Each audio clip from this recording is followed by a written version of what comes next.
So, this sounds maybe bad, but whatever. I just finished reading, and this is crazy how it's my first series, like, I'm reviewing the Fifth Wave series. I am. So, I'm gonna tell you a little bit about my thoughts. Okay, so I'm finishing The Last Star for the second time.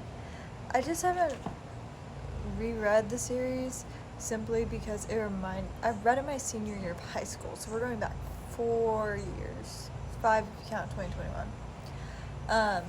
So I was like 17, 18, and these are the type, and the Fifth Wave kind of strikes me as the type of book you read in middle school or high school and it blows your mind, and you just think it's the best book ever. I know I read this in like the course of a month, and I actually bought the book and read it in the course of a week, which it's insane to read the series in a week, but I just did. And I will say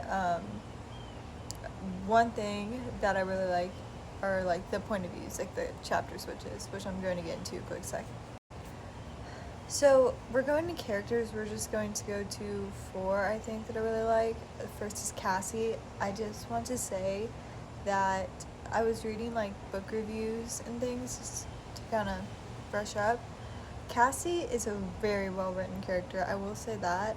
She's very complex for a teenage girl. She, like, of course, has like the natural, like, I'm not beautiful, but she's really beautiful.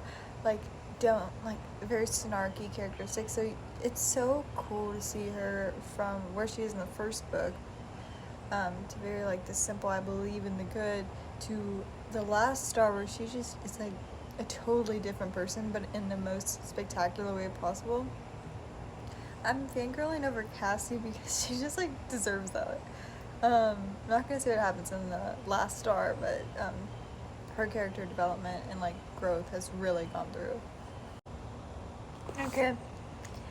Now we are going to talk about my boy Ben, or Zombie. You get to know him as both, so it's no surprise in the Fifth Wave. I love Ben, okay? Ben is probably one of my favorite. He's in the top 4, obviously. Him and Evan are kind of rivals in my opinion, both for different reasons, but I absolutely just adored, like, him and his arc. Yancey, I will say, he is amazing with character arcs. I mean, every single character throughout the series has just become what I would say very realistic versions of who they would be. So, like, yeah, and this takes over the course of like years, I think a year or two. But it is very realistic, the last book of what humanity is and who you would be. Okay. Next person is Evan Walker. I know he is someone who is, I mean, right out of the gate you're impacted with like, who is this person? You're immediately suspicious because Cassie's always suspicious of someone. And oh my gosh, Evan he brings something to the table that I didn't expect. I mean, like, come on, I'm just gonna spoil it. Half alien, but not an alien. A human, but not a human. He remembers things, but he doesn't. So, like, it's you have that element. Cassie's in love with an alien, but not alien. An other. That's what they refer to them as. The others. Let's see here. I'm trying to figure out some really good points. Evan, I just think, is like a girl's dream, and in The Last Star, again, his arc is very unique in the sense that it really is an arc. Like, you get this high, and then it just, like, shoo, plummets. That's not to say it isn't a well-written character.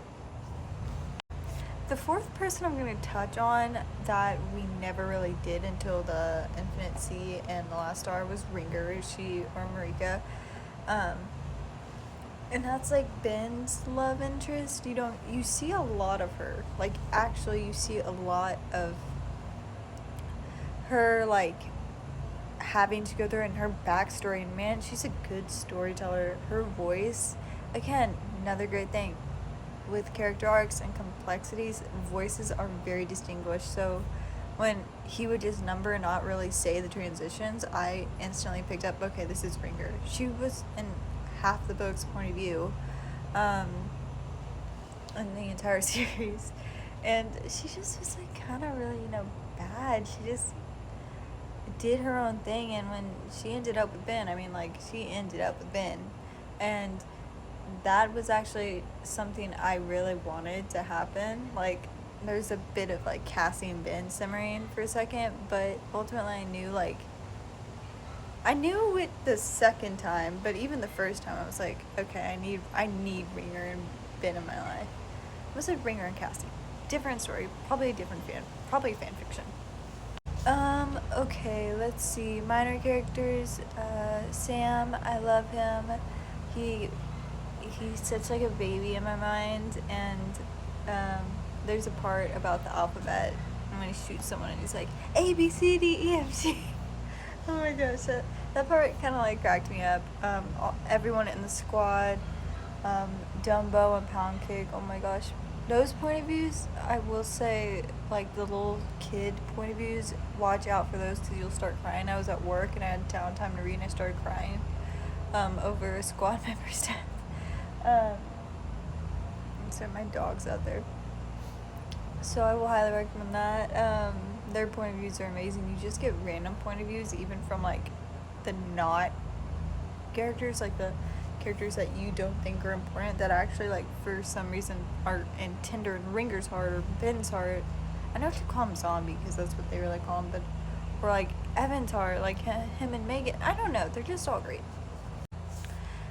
In my final thoughts, I would say is it's one of those books that you pick up every 5 years and you reread the series, and like there are some aspects where I'm like, okay, I see why I like this, why it was very like popular in like high school or middle school. I can see the middle schoolers really liking this, but it's mature, definitely mature. So I would say high school.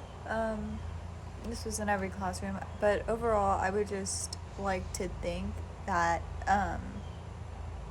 it's very well written. I think Rick Yancey learned a lot from the Fifth Wave because the writing here is just better. It's like the Fifth Wave, it sounded like in the Fifth Wave, like it was just supposed to be the Fifth Wave, and then someone ended up telling him you need to write more, and he wrote more, and that's when you got the Infinite C, which I would give a 75 out of 100. The Fifth Wave I would give like a 60, and that's because it's cheesy and you know what's gonna happen.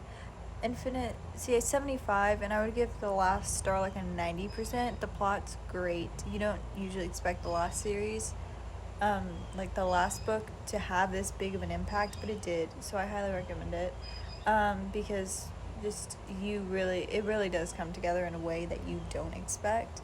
But yeah, that's my version of the Fifth Wave and how like I interpreted it. It's always gonna go back on the shelf. Like it falls way below the testing, which I will make a video about because that's my favorite. The crows are crowing. Oh my gosh, another plot point. But yeah, good job, Rick Yancey, on the tiny details and becoming like a best-selling author where every single person I know has read this book. But yeah, I'll give it an 8 out of 10. It's all 8 out of 10. He only gets better. It only gets better.